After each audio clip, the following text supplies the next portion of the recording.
The second sorrowful mystery is the scourging at the pillar. From the book of Mark, chapter 15, verses 6 to 15. The Gospel reading. Now, on the occasion of a festival, he would release for them one prisoner, any man they asked for. There was a prisoner named Barabbas, jailed along with the rebels, who had committed murder in the uprising.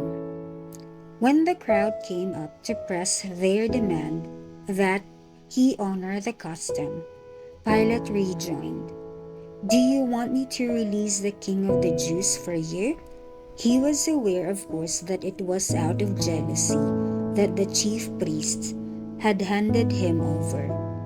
Meanwhile, the chief priests incited the crowd to have him release Barabbas instead. Pilate again asked them, "What am I to do with the man you call the King of the Jews?" They shouted back, "Crucify him." Pilate protested, "Why? What crime has he committed?" They only shouted the louder, "Crucify him."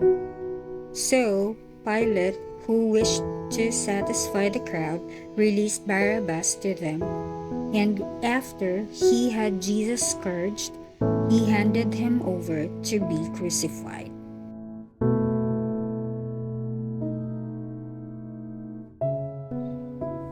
The meditation. Recall a time in your life when God let you meet someone who could help you but chose not to. Have you forgiven this person?